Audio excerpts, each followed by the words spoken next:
Customer নাই ভাই, customer নাই, ব্যবসার অবস্থা খুব খারাপ। অবস্থা বেশি ভালো না, খারাপ। কাঁচামালের দাম তখন আগে চেয়ে একটু বাড়াইল। গত সপ্তাহ আপনার একটু সামান্য কম আছে, এই সপ্তাহ তো আরো বাড়ছে দেখা যায়। বর্তমানে বাজারের অবস্থা তো ভাই একটু কাইছিছে, কাঁচামালের দাম তখন আগে চেয়ে একটু বাড়াইল, বুঝছেন? সবকিছু গত সপ্তাহ থেকে এই সপ্তাহে একটু দাম বাড়াইল। করলা আপনার বেচরাম 60 টাকা 70 টাকা গুণ, মানে হচ্ছে বালোড়া বিকে আপনার 80 টাকা 90 টাকা। কারকুল বেচরাম আপনার 60 টাকা, টমেটো বেচরাম 60 টাকা। ও বিসি আছে, বিসি বেচরাম 70 60, লুবি বিকে 80 টাকা 70 টাকা কেজি। ওলান সবকিছুর দাম বাড়ছে এখন, বুঝছেন? গত সপ্তাহ আপনার একটু সামান্য কম আছে, এই সপ্তাহ তো আরো বাড়ছে দেখা যায়। কারণ অন্ত কাঁচামালের বাজারে কোনো ইয়েও নাই। যেদিন দেখা যায় মাল একটু বেশি আয়ে এদিন একটু কম হয় দাম, আর যেদিন দেখা যায় মাল কম আয়ে এদিন দেখা যায় মালের দাম বাড়ে যায়। কালকে মরিচ বেচলাম 60 টাকা 70 টাকা কেজি, আর আজকে জায়গাতে বিকে 100 টাকা কেজি। এখন আমরা ইন্না কোথাও বেচতাম, তার লাগে আনছিও না আজকে।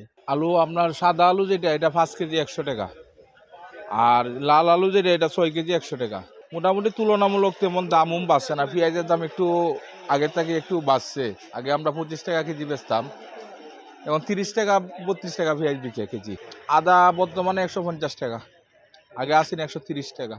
কাস্টমার নাই ভাই, কাস্টমার নাই, ব্যবসার অবস্থা খুব খারাপ।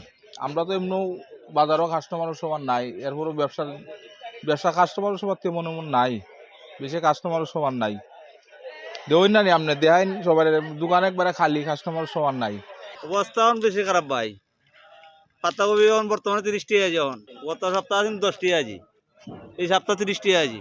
তো বন্যা নিছে না নি তো সব এখন তার মধ্যে পানি আনছি আপনার এখন কত করবো, কাছে যাইতাম কি ভাই। এখন অবস্থা বেশি ভালো না, খারাপ। আমরা তো খুচরা বেশি, আমরা তো এই না হইলেও 10 টাকা করে কেজিতে লাভ করতে হইব। এরকম না হলে তো আমরা পেট বাঁচত না। আর এখন তো শশা বর্তমানে তো আমরা 60 টাকা বেচরাম, 60। এবার দিয়ে খাকুল বেচরাম 70 80, ঝিঙ্গা বেচরাম 70। এবার আপনার ওই যে পানিলাও আছে, পানিলাও বেচরাম আমরা 50 টাকা পিস 40 টাকা পিস। এগুলার তো সবজির দাম একটু তো হইলাম না, উঠে নামে। এটা তো খাঁচামাল যদি বৃষ্টি পড়ে তারা ফাড়তে অসুবিধা হয়, বা গাছ কিছু মরে যায়, মরলে গাড়ির দাম বাড়ি যায়, বা সবজি পচি যায়। এই কারণে দাম একটু উঠানামা করে। এটার তো আর সঠিক তথ্য কেউ দিতে পারতো না। এটা প্রতিদিনই বাজারে প্রতিদিনের হিসাব দেওয়া যাইব।